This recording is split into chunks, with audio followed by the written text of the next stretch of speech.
어디 유튜브에서 보니까 증여하지 마시고 무조건 매매하세요 설명하시는 분도 계십니다. 물론 그 부분만 보면은 무조건 매매가 유리한 것처럼 보입니다. 무조건 증여가 유리하다 이렇게 바라볼 수도 없어요. 요거에다가 지금 두 사람한테 합했으니까 7억이 되겠죠. 상속재산가에서 7억은 공제를 못 받는 일이 벌어지기 때문에 상속세가 늘어나는 역효과가 생겨버려요. 이게 사전증여를 받았다가 나중에 상속세가 폭탄받는 수가 있습니다. 가장 중요한 핵심이 뭐냐면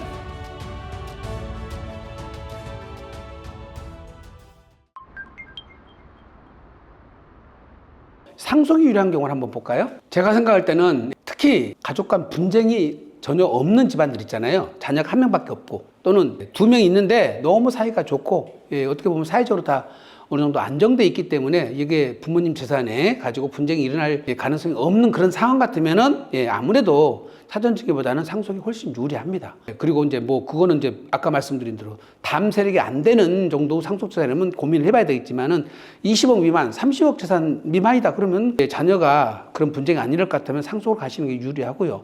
만약에 자녀가 분쟁이 일어났든 안 일어나든 간에 상속에 이제 기본공제가 있잖아요. 기본공제 미달되는 분들이 있어요. 기본공제에 미달되는 것이 우선 10억까지는 세금이 배우자가 있으면 상속세가 안 나오잖아요. 일가공제 5억 가고 배우자가 기본공제 5억. 그 다음에 자녀가 2명 있을 경우에는 배우자 공제가 35분의 15니까 35분의 15면은 거의 20억까지는 상속세가 거의 안 나올 겁니다. 그래서 20억까지는 길괄공제하고 배우자 공제만 받아도 상속세가 거의 안 나오기 때문에 그런 경우는 사전증여를 보다는 상속으로 가는 것이 유리합니다. 그래서 일괄공제하고 배우자 공제만 받아도 상속세에 미달되시는 분들은 계산해 보시고 그게 미달되면은 미리미리 기본적으로 상속을 증여를 받을 필요 없이 상속으로 가시는 게 유리한데 통상적으로 상속세 과세 표준이 세율관이 30%에 들어와 있는 경우는 사전증여를 저희들은 권장하지 않습니다. 그 말은 무슨 얘기냐면 8억 정도가 공제받고 8억 정도가 있다는 얘기는 상속세가 얼마냐면 30% 곱하기 6천만 원 하면은 얼마죠? 1억 8천 정도예요. 그러면 기본공제 지금 한 15억 정도 된다면요. 15억 정도에 8억이면 하면 23억 정도 재산이죠. 23억 정도의 재산가액을 한다면 세금이 1억 8천밖에 안 나온다면은 굳이 미리 증여를 할 필요가 있겠냐 이렇게 생각을 해보시는 거고 아까처럼 그거는 떠나서 가족 간의 분쟁이 예상된다면은 세금 문제가 아니잖아요. 그거는 화목이 더 중요하다고 그랬으니까 상속세 과세 표준이 10억 원 이하라면 굳이 사전증여를 할 필요가 있냐 하는 것이 또 문제고요. 또 한 가지는 상속을 받아가지고 단기간에 처분해야 될 상황이 있어요. 그러면 근데 미리서 자녀들한테 증여를 하게 되버리면 이것도 사전증여하고 난 다음에 상속이 이루어져도 이율과세라는 것이 있어서 10년 안에 처분하면은 양도세가 많이 나오거든요. 그러니까 그런 경우에도 증여를 미리 해버리면 안 됩니다. 그래서 그때는 상속을 받아서 양도를 해야 되거든요. 이율과세 적용 대상인데 내가 지금 상속받기 전에 상속받자마자 바로 처분이 예상된다. 그러면 어쩐다? 사전증여 하시면 안 되는 거고요. 자, 1세대 1주택, 주택이에요, 주택. 부모님 살다가 만약에 딸이 시집안간 딸이 있어요. 시집안간 딸이 같이 살다가 상속을 받으면 무주택자가 상속을 받아서 바로 팔아도 그런 양도세가 비과세가 되거든요. 그와 같이 비과세 대상 주택을 받아서 양도를 했을 경우 바로 세제 혜택을 그대로 받을 수 있는 것도 있고요. 또는 조세특례 제한법상 감면 대상 주택들이 있습니다. 그런 감면 대상 주택들은 상속 경우에는 대부분이 그 감면 혜택을 주거든요. 그 혜택을 그대로 동일하게 주는 그런 경우에는 증여를 해버리면은 절세 효과가 없어져 버립니다. 그런 경우에도 사전에 증여받지 마시고 상속을 받는 것이 유리하게 됩니다. 그리고 또 제일 중요한 것이 사전 증여를 해버리면 상속 공제에서 한도액에 걸려들도록 돼 있어요. 지금 얘기가 무슨 얘기냐면 지금 현재 재산이 한 8억 있어요. 8억 있는데 8억을 다 증여를 해버려요. 원래는 일괄공제하고 배우자 공제 받으면 10억까지는 세금이 없었을 거 아니에요. 근데 자녀 2명한테 8억을 나눠줘 버리면 증여 공제액 자녀들한테 5천만 원 공제되죠. 4억에 대해서 증여를 해주는데 5천만 원 공제받고 3억 5천에 대해서 증여세를 냈겠죠. 3억 5천에서 증여세를 냈는데 요거에다가 지금 두 사람한테 합했으니까 7억이 되겠죠. 상속재산가에서 7억은 공제를 못 받는 일이 벌어지기 때문에 상속세가 늘어나는 역효과가 생겨버려요. 이게 사전증여를 받았다가 나중에 상속세가 폭탄받는 수가 있습니다. 다시 말씀드리면 사전증여를 하게 되면 상속공제를 다 받을 수 없다. 그 공제 한도에 걸려서. 그래서 이 공제 한도액이 얼만큼 줄어드는지를 검토를 해서 사전증여를 이루어야 되기 때문에 반드시 전문가인 세무사님들과 상담해서 사전증여를 하실 필요가 있습니다. 그 다음에 배우자가 있어서 배우자 공제를 받을 수 있는 분들, 아까처럼 기본적으로 일괄 공제 금액이 커서서 과세표준이 10억 미만 되는 분들은 상속이 유리하다고 그랬죠. 또 한 가지는 물납 재산이 있어요. 물납. 우리가 안 팔린 재산이 있는데 상속재산 중에서 고가 평가되고 있는 재산들이 있으면 그 경우에는 상속을 받아서 그 고가로 평가된 자산을 물납으로 납부하면은 세금 납부가 면제되거든요. 그러니까 물납 대상 자산이 있는데 그게 고가 평가되고 있다. 그럼 굳이 팔아서 지금 양도세 내고 제값도 못 받은데 처분할 것이 아니고 증여를 할 것도 아니라 상속을 받아서 물납으로 처리를 하는 것도 괜찮습니다. 그래서 상속이 유리한 경우 지금까지 설명드린 거 증여가 유리한 것보다는 더 많지는 않습니다. 가장 중요한 핵심은 뭐냐면 가족 간의 갈등이 없고 지금처럼 일괄 공제 금액이 미달되거나 또는 상속재산이 있다 하더라도 10억 미만이라서 상속세 적용 세율이 30%를 넘지 않는다면은 굳이 사전증여를 해서 지금 여러 가지 피해가 있다고 그랬잖아요. 그렇게 피해를 여러 가지 볼 필요가 없습니다. 그래서 사전증여는 고액 재산가들이 쓰는 활용하는 사전 절세 방법이지 상속이 재산가액이 낮은 분들은 사전증여해서 여러 가지 피해를 보지 않도록 사전에 전문가와 상의를 잘 하셔야 되겠습니다. 이번 시간에는 일반인들이 질문이 제일 많은 것 중에 하나인데 증여가 유리합니까? 매매가 유리합니까? 하고 이렇게 질문을 단도직입적으로 하시는 분들이 많아요. 어디 유튜브에서 보니까 증여하지 마시고 무조건 매매하세요. 이렇게 해서 유튜브를 또 이제 설명하시는 분도 계십니다. 물론 그렇게 설명하신 분들 입장에서 보면은 그 부분만 보면은 무조건 매매가 유리한 것처럼 보입니다. 무조건 매매가 유리하다 이렇게 단정적으로 말씀드리기도 곤란하고 무조건 증여가 유리하다 이렇게 볼 수도 없어요. 상황에 따라서 때에 따라서 각각 다르다는 상황이에요. 다르다는 것을 이해를 하시고 오늘 이제 제가 설명드린 것 중에서 본인들이 어디에 해당되는지를 보시고 판단하시면 될 것 같습니다. 증여가 좋은 경우, 첫째는 증여가 좋으려면요, 증여 좋은 거는 승계받는 자가 경제적 능력이 없어야 돼요. 승계받으려는 자가 경제적 능력이 없어야 돼요. 살 수 없으니까 어쩔 수 없죠. 이거는 증여를 받을 수밖에 없는 상황에서는 매매보다는 증여로 갈 수밖에 없죠. 이거는 무조건 증여로 갈 수밖에 없기 때문에 어쩔 수 없는 거죠. 또는 이제 두 번째는 이제 매매를 하려고 그래요. 매매를 하기 전에 사전 증여 플랜을 짰더니 이게 절세가 되는 방법이 있습니다. 즉 매매 후 증여를 하는 것보다 현금 증여 후 매매를 하는 것이 오히려 세금이 더 줄어드는 케이스가 있습니다. 이와 같은 현상이 벌어지면은 매매보다는 증여로 하시는 것이 더 유리하겠죠. 그때는 지금 말씀하신 것보다 매매보다는 증여가 유리하니까 매매로 인해서 증여 절세 플랜이 있는지 없는지는 담당 세무사님들하고 상의를 하셔서 플랜을 한번 잡아보시고요. 유류분 분쟁이 있으신 분들은 증여를 하시면 안 돼요. 유류분 분쟁이 발생할 것 같으면 매매로 가시는 게 좋습니다.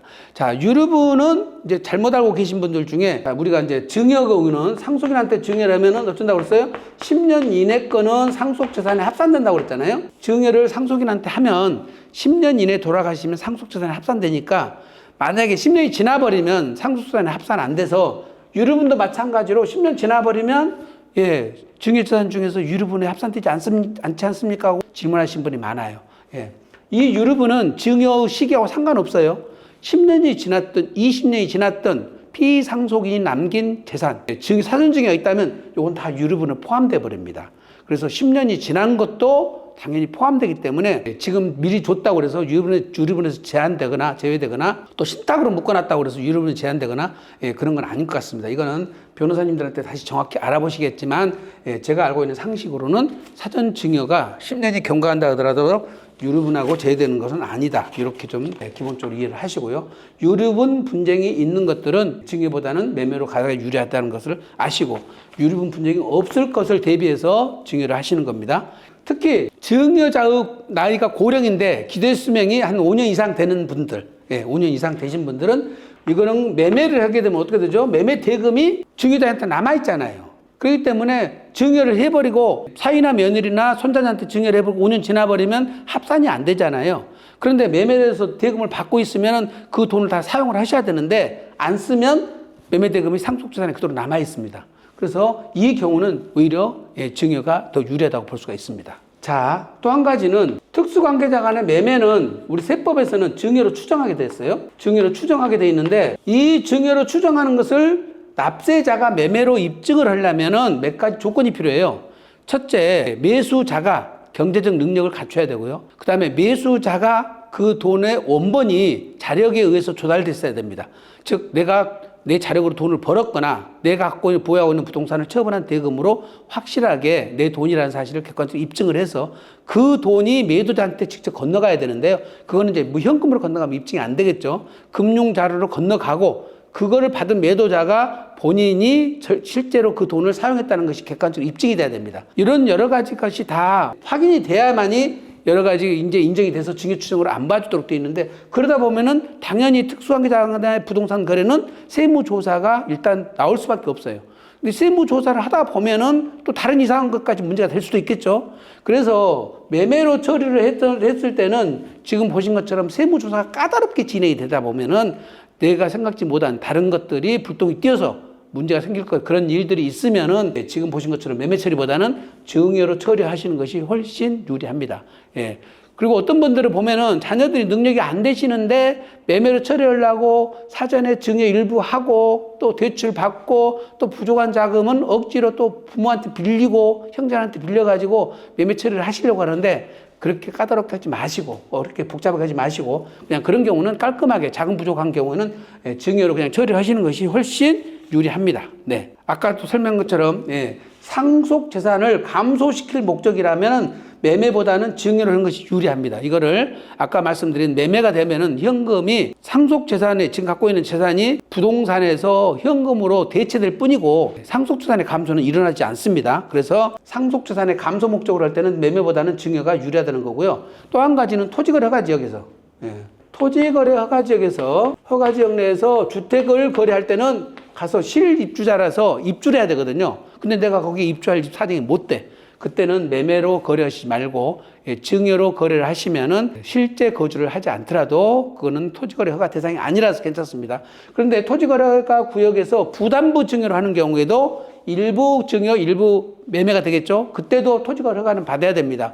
이게 부담부 증여도 불리하기 때문에 허가 대상이 됩니다. 그때는 순수 증여만 토지거래 허가 대상에서 제외된다는 것을 기억을 하시고요. 네. 아까 지금 말씀드린 대로 수증자가 비거주자인 경우로서 증여세를 납부 능력이 없는 경우에는 증여자와 연대납세가 있거든요. 따라서 비거주자인 자녀가 증여세를 안 내고 증여자인 부모님이 세금을 내주더라도 그 증여에 대해 해당이 안 되니까 지금 증여세 납세 의무가 없는 비거주자한테 증여할 때도 아무래도 매매보다는 증여가 유리하다고 할 수 있겠습니다. 이번 시간에는 매매가 유리한 경우 특수관계자 간의 매매는 원로 기본적으로 증여 추정한다고 그랬지 않습니까? 아버지와 아들 사이에 돈 받고 주고받고 한다는 것은 참 이상하게 보는 거죠. 일반적으로 부부간에도 돈 받고 거래한다는 것은 이상하지 않습니까? 그래서 일반적으로 이제 부모 자식지간 또는 배우자 간에는 부부간에는 그거를 매매라고 주장을 해도 증여로 추정하게 돼 있습니다. 우리 세법에서는. 근데 그게 만약에 매매로 인정을 받으려면은 매매라고 주장하는 자가 입증을 해야 되는데 제일 중요한 것이 매수자의 경제적 능력이에요. 매수자의 경제적 능력이 해야 되니까 매수자의 경제적 능력이 있냐 없냐에 따라서 아까 처음처럼 매수자가 능력이 없으면 억지로 막 만들어가지고 매매처럼 위장해서 거래를 하시면 더 큰 사단이 일어날 수가 있습니다. 자금이 안 되는데 부모님한테 빌려준 형태를 취하고 일부는 증여를 하고 일부는 또 부담부 증여 처리하고 억지로 하면은 사고가 나니까 깔끔하게 증여를 처리를 하고 대신 자녀가 본인이 기존에 받았던 상속이나 증여받았던 부동산을 처분한 대금이 있거나 또는 연봉 1억 5천 2억 받아가지고 10년 모은 돈이 있어서 부모 재산을 얼마든지 살 수가 있다. 그럴 경우에는 당연히 매매로 처리가 가능하겠죠. 그래서 매수자가 경제적 능력이 있다면 이거는 매매로 할 수가 있습니다. 그러니까 당연히 없으면 안 되겠죠. 두 번째는 부모님이 갖고 있는 주택을 주려고 그러는데 아직도 취득세를 중과세 받게 돼 있어요.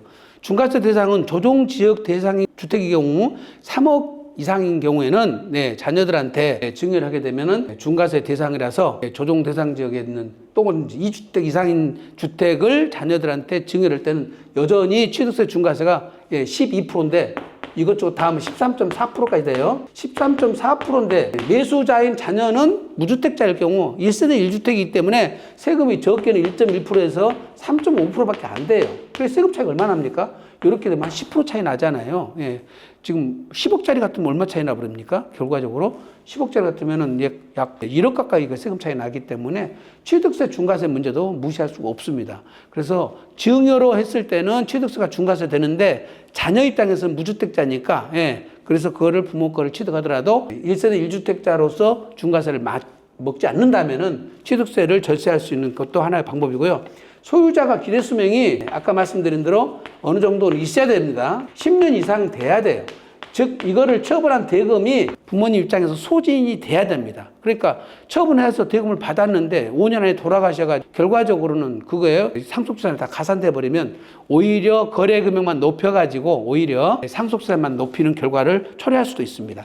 또 한 가지는 이제 아까 말씀드린 대로 유류분, 유류분의 대상이 되면은 증여는 유류분의 대상이 포함된다고 그랬죠? 근데 매매로 거래를 하면은 현금 남은 돈만 유류분 대상이기 때문에 이거는 매매일 경우는 유류분 대상에서 제외된다고 그랬잖아요. 그래서 유류분 분쟁에 대해서 만약에 개연성이 있다고 그러면은 증여보다는 매매로 가는 것이 좋고요. 증여 후에 그거를 매각을 하려면 부모님으로부터 자녀한테 넘어갔으면 증여 후에 다시 매각을 이홀과세 때문에 10년 동안 갖고 있어야 되잖아요. 그러니까 지금 처분 계획이 있다면은 10년 안에 처분할 계획이 있다면 이홀과세 때문에 세금이 양도세가 많아질 것 같으면은 그때는 어쩌라고요? 그때는 매매로 취득을 하는 것이 유리하겠죠. 그렇게 해서 이홀과세의 대상을 해야 되고요. 자, 아들한테, 큰아들한테 사전 증여를 했어요. 10억짜리 증여가 있어. 근데 이번에 또 추가로 증여를 또 올라면 5억을 하게 되는데 10억의 증여가액에다 5억을 대버리면 증여세율이 40% 구간에 가는 거예요. 그러면 5억에 대한 증여세가 40% 가면 2억이 나와버리잖아요. 그러니까 10년 이내에 합산되는 것 때문에 증여세가 많아지는 경우가 있죠. 근데 5억 정도는 대출받고 하면은 고저가 양도로 넘어가더라도 세금이 3억 5천만 있어도 거래가 이루어질 수가 있기 때문에 매매로 처리한 것이 훨씬 더 유리해지겠죠. 그래서 사전 증여 재산이 있어서 지금 이번 거를 또 증여를 하게 되면은 합산이 돼서 증여세가 늘어나는 경우, 이때는 앞에 거는 증여로 가고 이번 거는 매매로 취득을 하라 이 뜻입니다. 그래서 통산이 안 되도록 막아보라는 거고요. 그 다음에 이제 지금 부동산을 이걸 넘길 때는 우리가 이제 특수관계자 간에 거래할 때도 어떻습니까? 고저가 양도를 할 수가 있잖아요. 고저가 양도에서 약간 좀 설명을 하고 넘어가겠습니다. 고저가 양도를 하면은 양도소득세에서는 부당행위를 걸고요. 양도자한테 부당행위를 걸고, 그 다음에 상증세에서는 양수자한테 저가 양수에 따른 증여세를 걸어요. 저가 양수 증여세. 기준이 각각 달라요. 고저가 양도에서 부당행위는 5%와 3억 중 작은 거예요. 작은 거. 그런데 상증세에서는 30%와 3억 중 작은 거예요. 요 기준이 비율이 좀 다르죠. 여기는 3억은 다 똑같은데 여기는 5%고 여기는 30%가 적용되는데, 양도소득세에서 양도자한테 부당행위 건다는 뜻은 무슨 얘기냐? 그러면 한번 예를 볼까요? 15억짜리 아파트예요. 15억짜리 아파트를 자녀한테 10억에 팔았어요. 10억에 팔았으면 얼마 싸게 팔았나요? 시가와 대가 차이가, 여기 시가고 이건 대가가 없잖아요. 대가 차이가 5억 났죠? 5억 났어요. 그러면 15억에 30%면 얼마죠? 15억이 5%면 얼마예요? 7,500이죠. 7,500만 원. 7,500만 원하고 3억 중 작은 돈은 7,500만 원 맞죠? 요 금액을 벗어났기 때문에 이 10억은 인정을 못하겠다 이 뜻이에요. 그러면 양도소득세를 뭘로 걷는다는 거예요? 시가로 과세한다는 거예요. 시가로 양도소득세를 과세해요. 어떻게 과세해? 15억으로 양도세를 과세한다는 뜻입니다. 양도소득세 부당행위 계산은 양도자의 양도소득세를 적게 냈기 때문에 정상화시키려고 부당행위를 거는 거고, 그 다음에 상증법상 양수자가 싸게 산 거는 저렴하게 샀잖아요. 그러니까 저렴하게 산 만큼은 증여를 걸겠다는 거죠. 아버지가 아들한테 증여해 준 거랑 똑같다는 거죠. 근데 그때는 시가와 대가 차이를 뭐라고요? 30%와 3억이라고 그랬으니까 이 30%는 얼마죠? 4억 5천이죠. 근데 3억하고 둘 중에 적은 거면 뭐예요? 3억이 되겠죠. 3억까지는 증여세를 안 건다 이 뜻이에요. 즉 5억 중에서 마이너스 3억을 해가지고 3억은 빼주고 2억만 증여세를 걸겠다 이 뜻이에요. 그리고 어떻게 보면 아들 입장에서는 10억짜리 물건을 아버지로부터 10억에 구입을 하고 2억에 대한 증여세 3천만 원은 물어버린 거죠. 예. 물론 12억에 거래했다면 문제는 안 생기죠. 예. 그래서 부당행위 배상 부인의 기준이 되는 것은 5%와 33억 가지고 기준을 삼고, 이거는 양도소득세를 무는 아버지 입장에서의 부당행위 계산 기준이에요.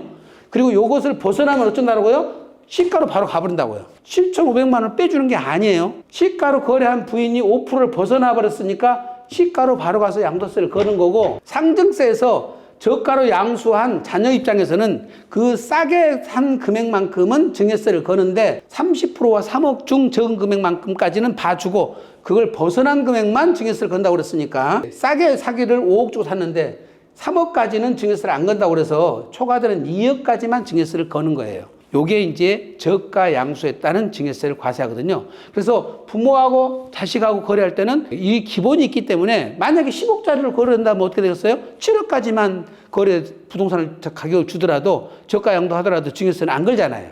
만약에 1세대 1주택 비과세 대상 주택을 아버지가 팔았다고 가정하면은 10억짜리를 7억에 샀다 하더라도 증여세는 안 걸리고, 또 10억의 아버지가 아들한테 매각을 했다 하더라도, 예, 양도가액을 10억으로 하더라도 양도세는 안 나올 거잖아요. 양도소득세도 제로, 증여세도 제로가 되겠죠. 그렇게 해서 가격을 결정해가지고 거래를 하시면 지금 보신 것처럼 고저가 양도에 따른 증여세가 회피할 수가 있는 그런 방법들이 있다는 거죠. 자, 이제 그 다음에 이건 또 부모님이 그 집에 살고 계세요. 살고 계시면서 10억짜리인데 전세금은 7억이야. 그럼 어떻게 되죠? 부모님이 전세를 안고 파는 거예요.